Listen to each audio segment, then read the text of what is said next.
Hello friends, अगर आप Bihar Durga Bihar police संबंधित से बिहार की किसी भी एग्जाम्स की तैयारी कर रहे हैं तो साउंड जो टॉपिक है वो बहुत ज़्यादा इंपॉर्टेंट होता है। यहाँ से हर बार क्वेश्चन रहता है, प्रीवियस क्वेश्चन उठा के देखिए तरंग या और साउंड से, मतलब तरंग में ही पढ़ना है साउंड, लेकिन उसमें से क्वेश्चन रहता है वहाँ इस चैप्टर से, समझे ना। तो इसको कंप्लीट कर रहे हैं हम लोग। कल कुछ कंप्लीट किए थे, कुछ बचा हुआ है तो उसको आज कंप्लीत कर लेंगे और फिर अगले सेशन में न्यू चैप्टर को स्टार्ट करेंगे, उसको भी कंप्लीट करेंगे। और एग्जाम्स डेट आउट हो गया है तो एकदम अब फटाफट रिवीजन करिए, समझे ना।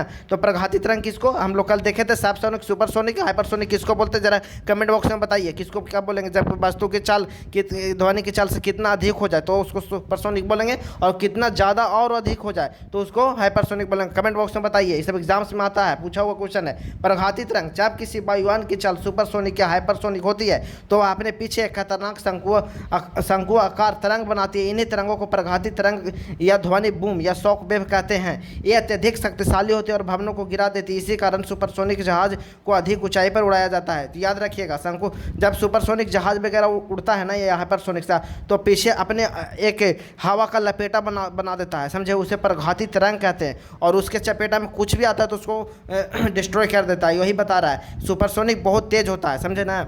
हाइपरसोनिक और बहुत ज़्यादा तेज होता है। तो बताइए आप लोग, हाइपरसोनिक सुपरसोनिक किसको बोलते हैं। मैक संख्या को सिर्फ इतना याद रखिएगा ना, मैं एक मैक बराबर होता है, जो ध्वनि का चाल होता है ना वो उतना ही होता है एक मैक बराबर। तो बस इतना याद रखिए कि बड़े बड़े जैसे सुपरसोनिक का स्पीड बताना है तो हम लोग बताएंगे ऐसे ना ये मतलब कि 332 मीटर प्रति सेकंड ऐसे बोलने में टाइम लगता है, तो उसको मैक में बोल दीजिए। जैसे अगर हाइपरसोनिक का स्पीड है 5 मैक, तो समझ लीजिए कितना हो जाएगा। हाइपरसोनिक का मतलब कि स्पीड है या हाइपरसोनिक का स्पीड 5 मैक है, इसका मतलब क्या है, ध्वनि का चाल का 5 गुना है, समझे ना। इसीलिए हम लोग मैक को इतना याद रखिए कि मैक बराबर क्या होता है, एक मैक बराबर ध्वनि की चाल, मतलब कि 332 मीटर प्रति सेकेंड ये होता है एक मैक बराबर। एक मैक बराबर ध्वनि की गति, इतना याद रखिए। एग्जाम्स में तो नहीं आ सकता है, बस एक मैक बराबर पूछ सकता है, तो याद रखिए। किसी वस्तु की चाल कम से कम कितनी रखी जाए कि वह हाइपरसोनिक हो जाए। कल बताए थे कि हाइपरसोनिक किसको कहेंगे, किसी वस्तु की चाल कितना हो जाए कि हाइपरसोनिक हो जाएगा। बताइए, जैसे कि 5 मैक अगर कम से कम रखते हैं तो क्या हो जाएगा, हाइपरसोनिक, समझे ना। एक मैक बराबर कितना होता है ध्वनि की चाल कितना होता है 330 मीटर प्रति सेकंड, और 5 मैक हो रहा है तो 5 से गुना कर दीजिए, 1650 हो जाएगा। अगर 1650 है किसी वस्तु की चाल तो क्या हो जाएगा, हाइपरसोनिक हो जाएगा। आगे हम लोग और हाँ ये बातें और ध्यान में रखिए। आप ये नहीं डिसाइड कर सकते कि कौन सा क्वेश्चन आएगा, क्योंकि सिलेबस इतना वास्ट है, आप डिसाइड नहीं कर सकते हैं कि कौन सा क्वेश्चन आएगा, लेकिन ये डिसाइड कर सकते हैं कौन सा टॉपिक से आएगा, कौन सा चैप्टर से क्वेश्चन आता है, ये दम आप डिसाइड कर सकते हैं। यहीं पर आपका स्ट्रैटेजी मेन काम करता है, समझे ना। तो आप चैप्टर ज़्यादा और टॉपिक पर ज़्यादा ध्यान दीजिए कौन सा चैप्टर से आता है। जैसे कि ज्योग्राफी पढ़ना है तो ज्योग्राफी में कौन कौन सा चैप्टर से आ सकता है क्वेश्चन, कौन सा चैप्टर से आ सकता है क्वेश्चन, ये ध्यान में रखिए। जैसे कि सामान्य परिचय हो गया, यहाँ से क्वेश्चन है वो रहेगा। जैसे कृषि से हो गया एक क्वेश्चन रहेगा, जनगणना से एक क्वेश्चन रहेगा, खनिज से एक क्वेश्चन रहेगा, ऊर्जा से एक क्वेश्चन रहेगा, उद्योग से एक क्वेश्चन, झील वगैरह से एक क्वेश्चन रहेगा, समझे ना। राष्ट्रीय उद्यान से क्वेश्चन रहेगा, तो इस तरह मृदा से एक क्वेश्चन रहेगा। तो इस चीज़ को पकड़िए, टॉपिक पकड़िए, चैप्टर पकड़िए, समझे ना, तभी ज़्यादा बेहतर होगा, स्ट्रैटेजी अच्छे तरीके से बनेगा, समझे ना। तो आप क्वेश्चन मत देखिए कि क्वेश्चन इतना भास्ट सिलेबस है, कहाँ से क्वेश्चन आप डिसाइड कर सकते हैं कि क्वेश्चन आया कि नहीं आएगा। ध्वनि की चाल को प्रभावित करने वाले कारक सबसे ज़्यादा क्यों किस में होता है, ध्वनि में, ठोस में होता है, फिर उसके बाद द्रव में होता है, फिर गैस में और निर्वात में नहीं होता। कल बताए थे।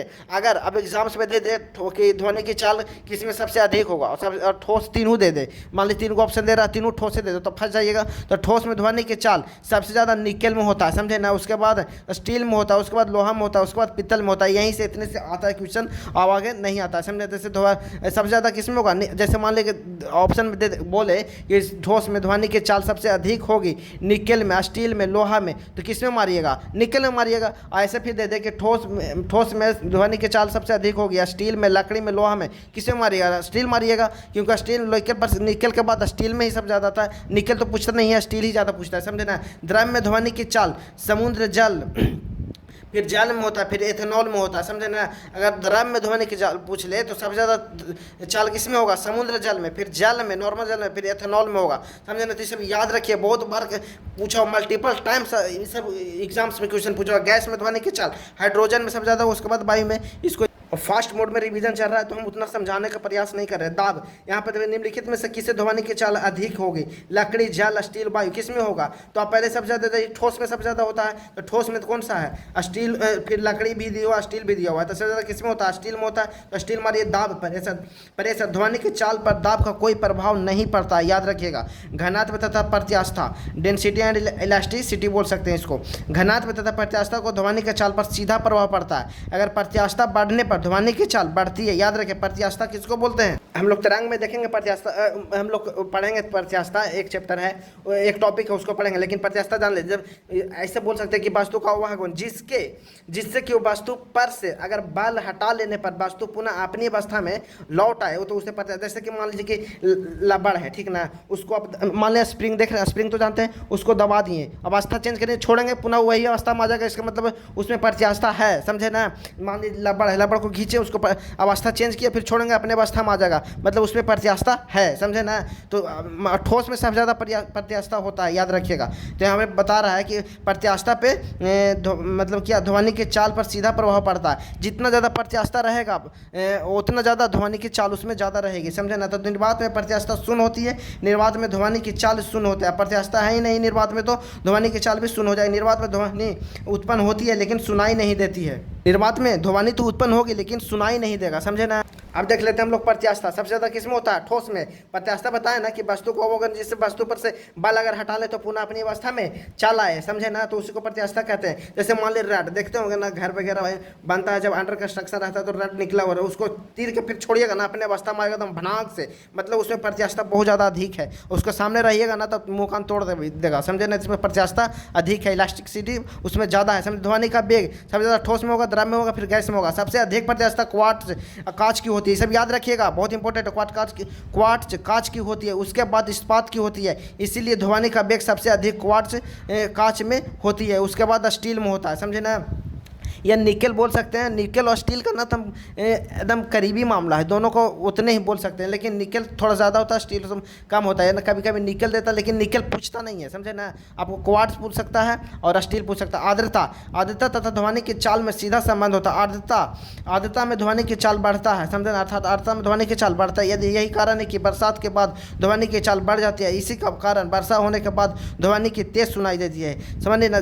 जब वर्षा होता है तो आर्द्रता बढ़ जाता है, इसी कारण से मतलब कि ध्वनि तेज सुनाई देगा, समझे ना, तेज सुनाई देगा। यहाँ पे सीधा बात बोल रहा है कि आर्द्रता बढ़ेगा तो ध्वनि की चाल ही बढ़ जाएगा। तो आर्द्रता बढ़ने पर वायुमंडल का घनत्व घटता है, याद रखिएगा ये सब, समझे ना। यहाँ पर समझाने को तो टाइम है नहीं, फास्ट मोड में रिवीजन चल रहा है। आर्द्रता बढ़ने पर वायुमंडल का घनत्व घटता है और आर्द्रता घटने पर वायुमंडल का घनत्व बढ़ता है, याद रखिएगा। तापमान तथा ध्वनि के चाल में समानुपाती सीधा संबंध होता है। तापमान बढ़ने से ध्वनि की चाल बढ़ जाती है, लेकिन याद रखिएगा यहाँ पे रूट में रहता है टेम्परेचर। ये पूछेगा तो नहीं, हम लोग बस इतना याद रखेंगे।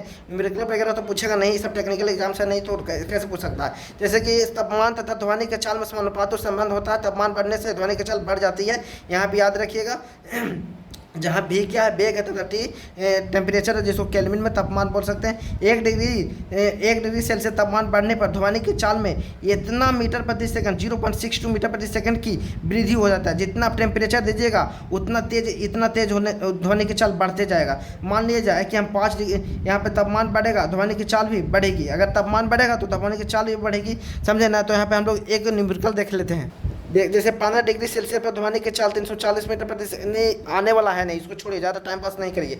आगे हम यहाँ पे देख लेते हैं। निम्नलिखित में से परिस्थिति में से कब ध्वनि की चाल अधिकतम होगी? देखिए जैसे हम बताएं ना, आर्द्रता अधिक होना चाहिए और टेम्परेचर भी अधिक होगा तो ध्वनि की चाल अधिक होगी। आर्द्रता हो तेज या ध्वनि टेम्परेचर अधिक हो, ध्वनि की चाल अधिक होगा। देखिए 20 डिग्री सेल्सियस तथा उच्च आर्द्रता ठीक है, लेकिन यहाँ देखिए सेल्सियस और टेम्परेचर और अधिक है, सबसे अधिक देखेंगे 70, लेकिन आर्द्रता यहाँ निम्न हो गया, गलती हो जाएगा। यहाँ पे देखिए अति सेल्सियस 60 है और आर्द्रता उच्च है, उच्च आर्द्रता, मतलब ये सही हो जाएगा, समझे ना। आर्द्रता भी उच्च रहना चाहिए और उच्च रहने पर बढ़ता है ध्वनि की चाल, और टेम्परेचर भी उच्च रहने पर ध्वनि की चाल बढ़ता है। तो आंसर ये वाला हो जाएगा।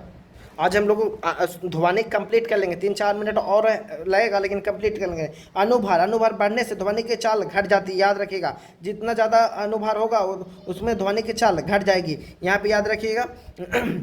एम क्या हो जाएगा, अनुभार हो जाएगा। ये सब पूछने वाला है नहीं, बस याद रखिए अनुभार बढ़ने से ध्वनि की चाल बढ़ जाती है। टेक्निकल एग्जाम्स में सब आते हैं क्वेश्चन, समझे ना। अगर पूछ ले तो फिर आप ध्यान में रखिएगा इसको। जैसे अनुभार देखिए, हाइड्रोजन का 2 है ये तो, और ऑक्सीजन का 32 है। इसका जानते होंगे ना, इसका परमाणु भर कितना होता है, 8 होता है। तो 2 है तो 8 दूनी के इसका कितना होता है, 16 होता है। तो 16 दूनी 32 हो जाएगा। इसका 12 + 32 44 होगा। अनुभार निकाला हुआ, अनुभार निकालने के लिए आप लोग जानते ही होंगे। तो भारी गैस में ध्वनि की चाल कम होती है। देखिए सब इंपॉर्टेंट है। इसी कारण कोहरे में ध्वनि की चाल घट जाती है। हल्की गैस में ध्वनि की चाल अधिक होती है, इसीलिए सबसे हल्की गैस हाइड्रोजन है, अर्थात इस गैस में ध्वनि की चाल सर्वाधिक होगी। पूछ सकते हैं यहाँ पे क्वेश्चन, आप टॉपिक पे ध्यान दीजिए। क्वेश्चन तो कोई भी पूछ सकता है इस टॉपिक से, लेकिन याद रखिएगा सर, सबसे भारी गैस टंगस्टन हेक्सा फ्लोराइड है, WF6, इसीलिए इसमें ध्वनि की चाल ध्वनि का वेग या चाल वो सबसे कम होता है। यदि हाइड्रोजन गैस में ध्वनि की चाल 330 मीटर प्रति सेकंड है तो ऑक्सीजन में क्या होगा, ये तो निकाला हुआ है, ये न्यूमेरिकल है, पूछेगा नहीं। देखिए ये पूछ सकता है यहाँ पे, जितना भी है तीव्रता वगैरह इंटेंसिटी है जो पूछ सकता है। इसमें इंग्लिश भी पूछ देता है, हिंदी भी पूछ देता है, यही तो प्रॉब्लम है। देखिए यहाँ पे ध्वनि में 3 लक्षण पाए जाते हैं। इंटेंसिटी यदि ध्वनि की प्रबलता को दर्शाता है। तीव्रता बढ़ने से ध्वनि तेज सुनाई देती है और घटने पर ध्वनि धीमा। सिंपल सी बात है, तीव्रता बोलो या आवृत्ति बोलो या प्रबलता सेम ही है, समझा ना। देखो क्या तीव्रता मतलब कि अगर तुमको आवाज़ है, ध्वनि का साउंड है जो बहुत तेज़ सुनाई दे रहा है, बहुत पतला और तेज, इसका मतलब क्या है, इसमें आवृत्ति ज़्यादा है। और यहाँ पे तीव्रता का मतलब है ना कि आवाज़ धीमा और तेज। देखिए यहाँ पे यदि ध्वनि की प्रबलता को दर्शाता है, यह ध्वनि की तीव्रता बढ़ने से ध्वनि तेज सुनाई देती है और घटने पर ध्वनि धीमी होते हैं। बस धीमा और तेज करने का बात है। आगे हम लोग समझेंगे जो बहुत इंपॉर्टेंट है। जैसे कि तीव्रता आयाम को दर्शाता है, यदि आयाम अधिक होगा तो तीव्रता अधिक होगा। जैसे आप थोड़ा कस के बोलिए, समझे ना, तो उसमें क्या होगा, आयाम अधिक होगा, ज़्यादा दूर तक ये आयाम होगा, समझे ना। जैसे मैं जा रहा हूँ तो क्या हुआ, इसमें आयाम अधिक है। और एक बोले मैं जा रहा हूँ, बस इतने हुआ, तो इसमें आयाम कम हुआ, तो ज़्यादा तीव्र नहीं हुआ, धीमा हुआ। तीव्रता का ऐसा मात्रा क्या होता है, माइक्रोवाट प्रति मीटर स्क्वायर होता है। इसे सामान्यतः डेसिबल में दर्शाते हैं। ध्वनि की तीव्रता को बेल या डेसिबल में व्यक्त किया जाता है एवं इसे ऑडियोमीटर द्वारा मापा जाता है। 1 बेल बराबर 10 डेसिबल होता है। इसके बाद आने वाला जो बहुत इंपॉर्टेंट, सामान्य बातचीत 30 से 40 डेसिबल पर होती है। हम लोग जो बात करते हैं उसका तीव्रता कितना होता है ध्वनि का, 30 से 40 डेसिबल होता है, जो नॉर्मल होता है। WHO के अनुसार, जानते हैं ना, वर्ल्ड हेल्थ ऑर्गेनाइजेशन के अनुसार 45 डेसिबल तक ध्वनि का नुकसान नहीं करती है। 80 डेसिबल से अधिक तीव्रता की ध्वनि नवाज मतलब कि शोर करने लगता है। अब बस थोड़ा सा है, इसको कंप्लीट कर लेते हैं। 90 डेसिबल से ऊपर की ध्वनि प्रदूषण की श्रेणी में आती है और नुकसान करती है। याद रखिए, सब क्वेश्चन आ सकता है। 150 डेसिबल की ध्वनि हम नहीं सुन सकते हैं, समझे ना। 150 डेसिबल की ध्वनि हम से बर्दाश्त नहीं होगा। शेर, हाथी इत्यादि की तीव्रता अधिक होती है, जिस कारण से दूर तक सुनाई देता है, समझे ना। तीव्रता अधिक मतलब कि तेज होता है, समझे। और तेज कब हो रहा है, तेज तीव्रता अधिक होने पर ध्वनि दूर तक जाती है और कम होने पर ध्वनि दूर तक नहीं जा सकती है। ध्वनि की तीव्रता उसमें आयाम वर्ग के समानुपाती होता है। जितना ज़्यादा आयाम होगा मतलब ध्वनि उतना दूर तक जाएगा। और ध्वनि की दूरी के वर्ग का व्युत्क्रमानुपाती होता है। यहाँ पर देख लीजिए, ध्वनि का गुस्से में बातचीत होता है तो 70 से 80 डेसिबल होता है ध्वनि की तीव्रता। जेट विमान जो जेट वगैरह उड़ते हैं उसका तीव्रता कितना होता है ध्वनि का, 140 डेसिबल से 150 डेसिबल। साधारण बातचीत हम लोग करते हैं 30 से 40 डेसिबल में। मशीनगंज का कितना होता है, 150 से 160 डेसिबल होता है। पेड़ के पत्तों की सरसराहट का कितना होता है, 10 से 20 डेसिबल होता है। कितना अच्छा लगता है सुनने में। यंत्र का कारखाने का में जितना कल कारखाना चलता है 100 से 120 डेसिबल का आवाज़ करता है। देखिए यहाँ पे क्वेश्चन आएगा पिच। अब देखिए पिच हो गया, यह आवृत्ति को मापता है। आवृत्ति अधिक होने पर ध्वनि पतली सुनाई देती है। कल बताए थे कि अगर ध्वनि मतलब कि पतली सुनाई दे रही है तो इसका मतलब क्या है, आवृत्ति ज़्यादा है। आवृत्ति अगर देखिएगा कोई आवाज़ एकदम पतला करेगा तो कान पे ना टीस देगा, समझे, तो उसी को बोलते हैं पिच। और पिच कब होगा, जब आवाज़ पतला होगा। आवाज़ पतला कब होगा, जब आवृत्ति बढ़ेगा तो आवाज़ पतला हो जाता है, समझे ना। जैसे कि फीमेल में क्या आवाज़ पतला होता है तो उन लोग का आवृत्ति ज़्यादा रहता है। यदि आवृत्ति बढ़ेगी तो पिच बढ़ेगा, मतलब कि टीसेगा ज़्यादा, कान पे बर्दाश्त नहीं होगा, समझे ना।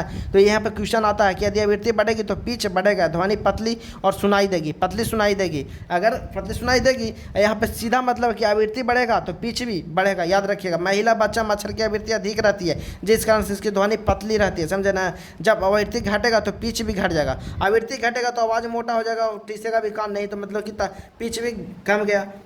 तराते भी कम हो गया। जब आवृत्ति घटेगा तो पिच घटेगा और ध्वनि मोटी सुनाई देगी। आवृत्ति कम होने पर आवाज़ मोटी हो जाती है। गधा, पुरुष, मेढक, शेर की आवृत्ति कम रहती है, जिस कारण से इसकी आवाज़ मोटी होती है। समझे ना? जैसे यहाँ पे दिया हुआ है कि अगर आवृत्ति बढ़ेगा तो आवाज़ क्या हो जाएगा, पतली और मधुर हो जाएगा। आवृत्ति घटेगा तो आवाज़ मोटा और कर्कश हो जाएगा, मतलब मोटा अच्छा सुनाई नहीं देगा। आगे हम लोग और देखते हैं। देखिए वीडियो लंबा हो गया लेकिन कोई बात नहीं, इसको एक बार रिवीजन जरूर करिए। देखिए गुणता, इसको इस क्वेश्चन आने वाला नहीं, यहाँ पर से देख लेते हम लोग। इको, प्रतिध्वनि, ध्वनि जब किसी सतह से टकराती है तो वह उससे टकराकर परिवर्तित हो जाती है, जिस कारण से प्रतिध्वनि होता है। इको मतलब ना बोलते हैं इको कर रहा है, आवाज गूंज रहा है, तो उसी को बोल रहे हैं। अब देखिए उसको बारे में बहुत अच्छे से पढ़ना है। ध्वनि के परिवर्तन को प्रतिध्वनि कहते हैं, मतलब कि ध्वनि टकरा रहा है, घूम रहा है ना उतने ही दूर में, तो उसको प्रतिध्वनि कहते हैं। सोनार अपना रास्ता तय करता है। प्रतिध्वनि करने के लिए 16.5 मीटर मतलब 17 मीटर की दूरी होना चाहिए। अब कोई रूम है ना तो उसमें इको कब होगा, जब 17 बहुत अच्छा से इको होगा, जब 17 मीटर कम से कम रहेगा ना दूरी में, जैसे कि लंबाई चौड़ाई 17 मीटर रहेगा ना तो बहुत अच्छा से इको होगा। जैसे बड़े बड़े